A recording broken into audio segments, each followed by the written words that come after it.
Hey, what is up, everybody? So we are now only 2 days away from Packers training camp, which means this long off season, which has gone on for which feels like forever, is finally coming to an end. So we'll actually have some real football to talk about. I will be out with training camp update videos as I am every single season. So make sure you have the post notifications turned on so you don't miss any Packers news. And this just means we're getting that much closer to the NFL season starting. And I'm ready to watch some real-life NFL football games. It's been a long enough wait, and I feel like you get to that point come July where you're just ready to see some actual football. So thankfully, the Packers will be starting training camp in 2 days. Today, I want to touch on the different injuries the Packers are dealing with right now. Late last week, there were 8 different players placed onto injury lists. 3 were placed on the NFI list, the non-football injury list, and then 5 were placed on the PUP list, the physically unable to perform list. And before I get into those players, a couple other news items that came out last week. The Packers signed second-rounder Anthony Belton to his rookie contract. For whatever reason, there were a lot of other second-rounders that had not yet signed. They ended up signing most of them, if not all of them. Late last week, there were just some different kinds of things with guarantees going on, and a lot of it got figured out. So the Packers signed him, and then they also released defensive lineman Nesta Jade Silvera and defensive lineman Cameron Young. Now into the players on the PUP list. Number 1, we have Quay Walker. So Quay is entering the final year of his rookie deal. Devontae Wyatt, who was also drafted in round 1 when Quay Walker was drafted, got the 5th-year option. Quay Walker did not, and it has sounded like Brian Gutekunst's plan is, in the Packers front office plan, is to keep Quay Walker around for the long haul. At least that's sort of what it sounds like they're saying. They sound very hopeful about where Quay's been, and it sounds like they intend to keep him around for the long haul. But right now, he is dealing with an injury, and earlier in the offseason, Matt LaFleur was asked about Quay Walker and why basically he wasn't practicing because he did not participate during minicamp. He spent time with the rehab group during the Packers minicamp. But here's a quote from the Milwaukee Journal-Sentinel. Per Matt LaFleur, LaFleur says, "I wouldn't say it was during the off-season program. I think there were some residual effects from the season." And so that's not great news to hear that it sounds like whatever injuries Quay was dealing with at the end of last season, that may be what he's dealing with right now, some effects from that. And so with all these players being placed on these injury lists, we don't exactly know the severity. I do know that Matt LaFleur, Brian Gutekunst will be speaking with the media on Wednesday morning before Packers training camp. So hopefully we'll get some kind of clarity about what these injuries are and how long the Packers expect them to be out.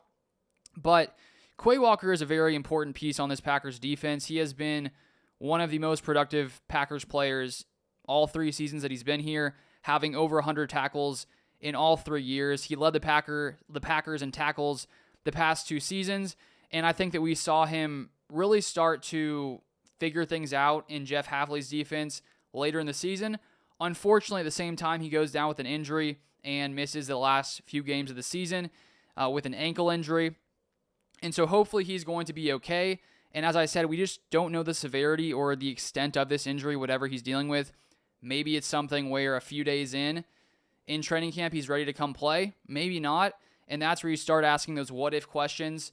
If this was something that was more serious and he did miss any actual, time in the season, how much would it affect this Packers defense? I do think when you look at the rest of the Packers linebacker core, I do feel like there's enough depth there that they're going to be okay. Isaiah McDuffie has been pretty reliable. The Packers signed him to a 2-year, $8 million deal this offseason. Edgerrin Cooper, I think he has a chance to be one of the better linebackers in the NFL, and we really saw him come alive last season, especially when it came to rushing the quarterback, and his snaps started to increase later on in the year. I think he needs to be on the field nearly every single play just because of the type of player he is, and I expect he will be seeing a lot more playing time in his second season. And then we have Isaiah Simmons, who was brought in this offseason. I think there's maybe some hope there that he can, figure things out a little bit and hone in on the linebacker position. You got Tyron Hopper, last year's 3rd rounder, who only played 18 defensive snaps, mainly played special teams last season, but I assume he'll get some more snaps. And the Packers also brought back Christian Welch. and they have Jamin Johnson as well. And so I think that if Quay were to miss any time, I think the Packers have enough depth to handle it. But there's no doubt that Quay Walker, I think he got a lot better last season. The Packers are better with him, and so hopefully we'll sort of see him be able to play sometime soon. The other players on the PUP list, Christian Watson, that is not a surprise with him suffering the ACL injury last year. I would expect him to be back sometime mid to late season. We don't know. We'll keep an eye on that one and sort of see how long it takes for him to progress to come back. Maybe he comes back sometime in November. Until then, the Packers have a ton of depth at the receiver, and so they should be fine there. And then a few rookies on the PUP list, which is never great to see, just because these guys are coming in fresh. They don't necessarily know the system very well. And so anytime you have rookies missing training camp practices, it's just really unfortunate because it does hurt their development a little bit, not being able to practice as much as you would want them to. So first off, we have John Williams, 7th round pick, 2025, played left tackle in college. So he is on the PUP list. Edge, Colin Oliver, 5th rounder, edge rusher, can also play off-ball linebacker. He is also on the PUP list. And finally, the last player on the PUP list is Micah Robinson. So hopefully these injuries aren't super serious, and we'll sort of keep an eye on how long it takes for these guys to progress. Now to the NFI, the non-football injury list. First off, Elgton Jenkins is on the non-football injury list. And so now we have one more thing to keep an eye on with Elgton Jenkins, just because there's already been the contract issues, this contract situation going on between the Packers and Elgton Jenkins, and we just don't exactly know where these discussions are. Jenkins sounded happy to move to center, but it sounds like he wants some, more financial security, but because he is moving to a position that makes less money than guard. And of course, he's currently still on his guard contract, so it's not like he's taking a pay cut to play center.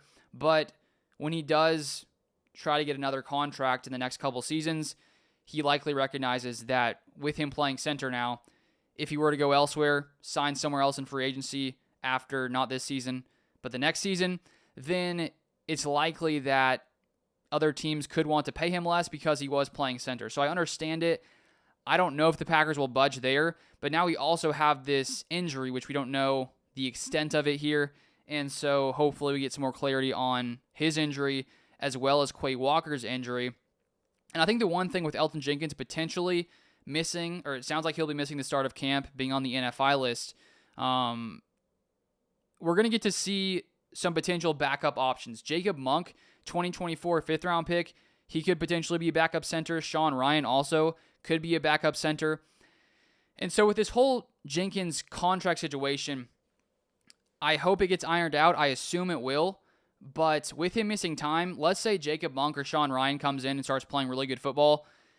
That does give the Packers, I would say, some more leverage in these discussions with Jenkins.